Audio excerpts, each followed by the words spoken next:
This morning we read from the news that the federal government is considering to, allow the state governments to harness and explore their solid minerals. Solid minerals. Underline that word. When you talk about sectionalism in government and the scam of the federal government as you practice in Nigeria today, my dear, now only fools go still the sing one Nigeria. Now only fools, people when it be say their Iberiberism is equal to none, go still they shout and sing the chorus of one Nigeria. And that brings me down to the reason why we have said it clearly without missing word that the irreducible minimum we can go for in this British colonial contraption as it is today is regional government. Why would the federal government stay in Abuja and say that state governments are they are considering the state government to now start exploring their solid minerals? Now, in case you don't know, 70 or 80% of Nigeria's solid minerals are all, endowed in the north. Yes, the northern Nigeria has 75 or more solid minerals in Nigeria. Whereas the federal government still wants to be in total control of the crude oil in the south, in my homeland, in Biafran land. And you are still asking me what is wrong with Nigeria? You are still telling me that we are better off in Nigeria, in a larger Nigeria, with this kind of arrangement. If that happens, you know what it means? That finally they have, they don't want you to take a sip of whatever, because the way in case let me just put it clearly so that you understand this. The way Nigeria is structured is that the state government, whatever internal revenue you get or whatever thing you get, you pay to the federal government, and then through allocation, federal government will now disburse, to you whatever it gets from your area, as a national cake, as statutory allocation every month, which every governor line up every month to receive from federal government. Now, what happens if federal government implements this? Is that they have empowered the northern states to take full control of diamond, take full control of gold, silver, tin, and other solid minerals that are found in the north. Whereas the mineral resource, which is the lifeline of Nigeria, the crude oil, which is found in the south, will still be controlled by the federal government. The federal government, now the north hold them. The state government, now their own. If I were able 2-0, and the third goal is own goal, which we are scoring against ourselves in the name of stupid. The best way to never do worse politicians, political class from my own side, who are not seeing beyond their nose. The only thing they are seeing is how to primitively accumulate wealth at the expense of their people. That is what we are now witnessing in Nigeria. Now I leave you to judge yourself. That is not actually what I want to bring to you on this video, but I deemed it fit to say this before I now say what actually made me to make this video today. Now, I popped up with this video.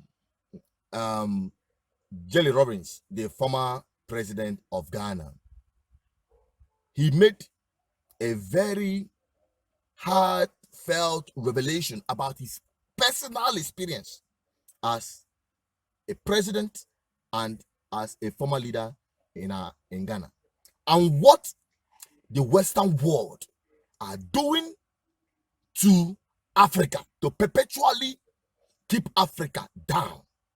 I want you to listen to him. I'll be right back. Parlando di moralità, Mr. Rawlings, lei dopo 20 anni di presidenza ha dei conti correnti all'estero? As I sit here now, I am opening. My wife and I are trying to open an account, in Europe. One, because we're also setting up a foundation. But you better listen to me carefully. Until I left all my life, together with that of my wife, until I left office, schooling, officer, and until I left office in the year 2000, I never had a foreign account. Never. The CIA, the German intelligence, British MI5, your Italians, the French, all of you go and look into every bank account and to tell the world whether my wife and I ever had $1, 1 penny anywhere in any bank in any part of the world before I left office. I never did. Interestingly, and it never occurred to me, I had no desire for it. The only time it struck me that I needed a foreign money was when my wife was ill. And it was a situation we could not deal in my country, in Ghana. And we looked for the most affordable place, which was in a university in Europe.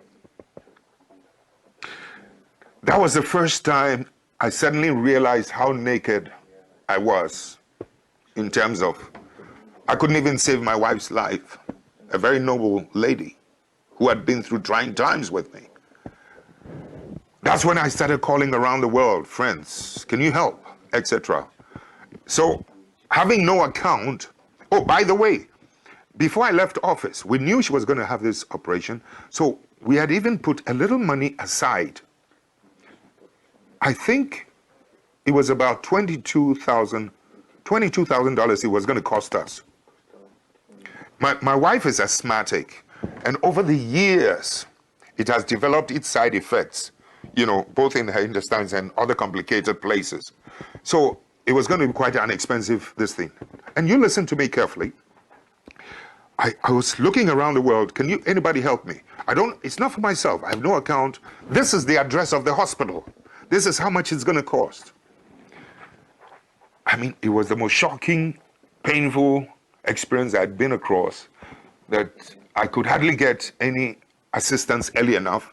My government, who knew, the new government, who had taken over from me, who knew I needed help, and that we had made preparations, refused. On the last day before we were to leave, she was supposed to be on the operation table on the 22nd of a certain month. 2 days before, that's when I got a letter from the president's office, a 3-page letter, conditions I had to fill, a whole lot of rubbish. We got a ticket, we flew to London. This president, or this man who was a president who had been in office for almost 20 years, 10 years, 18, plus whatever it is, 8 plus another 2, almost 19, 20 years. I had no dollar account anywhere, and I had to stop in London to borrow money from someone so that I could go and do my wife's operation. You listen to me carefully. About 8,000, to take care of her needs, etc., into the hotel. 22,000 it was going to cost us, either dollars or euro. I think it was dollars, into the hospital. When the operation, after a while, I had to leave and go back to Ghana and left her. Here's the shocking part of it. After the operation was done, on borrowed money, people don't believe it, but it's true. On borrowed money, when the operation was done, she was discharged into the hotel so that she could be brought in once in a while, for checkup, a review. Can you believe that when the driver of the embassy under the new government informed the ambassador that I have to take Mrs. Rawlings, for a review, The ambassador said no. In Switzerland, the Ghanaian ambassador, it happened in Switzerland, said no.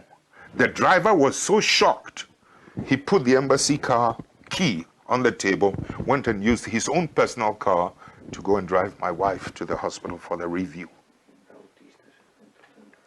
This is the kind of vicious petty-mindedness that you can sometimes run in parts of the world in terms of my relationship with this character that, you know, your Western powers or the Western powers have promoted, and they are trying to sanitize his image as if he's the cleanest, finest head of state in Africa. It's absolute rubbish. He's a criminal. He's a thief. He went around telling the world, wrote a letter to every bank around the world that I had stolen suitcases of money into bank accounts. I was trying to kill him, make a coup. I had stolen 19 cars, etc. All of them were false. I will not tell you something that the bank, it took 3 months for me to be able to open a bank account through somebody. Finally, when the bank manager was going to open that account for me, do you know what he told his Swiss friend? You can come and do it. Every day he goes there. Is it open? Is it open? Is it open? Finally, after 3 months, the man told my friend that he is one of the few African heads of state who does not own a foreign account. You can now come and open the account for him. I mean, the point I'm trying to make is, look at the difficulty I had from my own government, from outside. But then the other side of it is that to be so mean that not even the driver could send my wife for a review. That ambassador, for being so, he was so mean, the government withdrew every protocol facility as a former head of state. I have to carry my own suitcases, never mind. They even tried to get Swissair not to give me protocol. And Swissair told them, hey, you don't do that. They tried to campaign with other governments. Don't give this man protocol facility, etc. And yet, I'm supposed to have been the man who turned the situation round in Ghana, in West Africa. You know, so in effect, what I'm trying to say is that we've had a pretty rough time, but the more you show hatred towards your opposition, sometimes towards us, the more you get promoted in some parts of the world. It's not healthy. I mean, we must begin to stop treating oppositions and ourselves as enemies. We must begin to rather engage in constructive relationship, constructive criticism, and not attempt to destroy and to see the opposition as your enemy to be destroyed. I mean, factories that were, we don't have time. 2 hours, 1 hour is not enough. 30 minutes is not enough for you and I. I need 9 hours. I need 8 hours to wake you up in Italy, in Europe, to the problems we're going through in Africa. You heard it from him. If you not cry for this man, because everybody look at Judge Rawlings as a model for African leadership. But what happens? You see what? You heard him say it. What the Western world will always do to jeopardize, to most times kill African leaders that are truly patriotic to their nations. Whereas they promote criminals, people who open up bank accounts in their lands and steal public funds from their homeland and send it to their countries where they use it to keep and maintain themselves. You carry money for Africa, you go to Swiss bank, you dump it. Go to American bank, you dump it. Go to Germany, you dump it. Go to UK, you dump it. No wonder they will continue to influence the political activities and those who emerge leaders in African countries, so that criminals will continue to be in power and be loyal to them.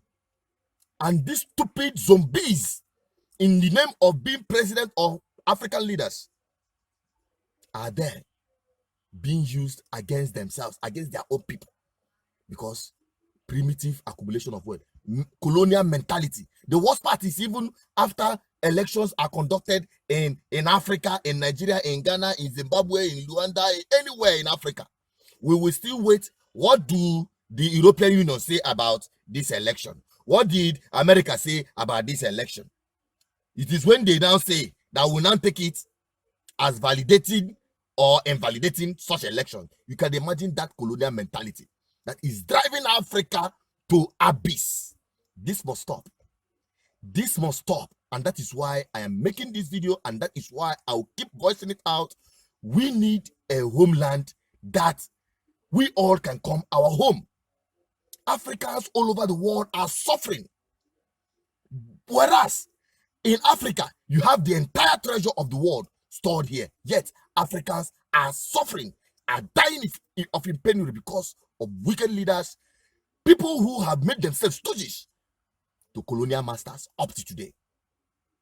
It is time the African people should rise up. This is a mental revolution. We need to end this now before it is too late. It is not all about shouting, we need freedom for Biafra, we need this one for this one. If the whole system continues to remain the same, if the status quo continues to remain the same, we will not have the Biafra of our dream. You will never have the Oduduwa of your dream. You will never have the Ghana of your dream. You will never have the Cameroon of your dream. You will never have the kind of African country that you will be proud of. Our people are dying every day trying to cross the sea, the oceans, the deserts, in order to run away from the wickedness of a government in Africa. This must stop. It is your responsibility. Stop being used by the same political class, making your life miserable. Wherever you come from in Africa, this video is for you. And this is BVI Channel 1. I'll keep speaking out. This is the last standing point, the voice of the people. We give the people the voice, and we'll continue on this until we are totally free and we are proud of a home we can call our own. Keep subscribing, keep liking, keep sharing. I keep telling you, this is a family of those who love freedom, justice, and truth. Here, we bring it to you unadulterated. We see it, we say it. And don't forget, we will be the people. Now we be government. Now we be government.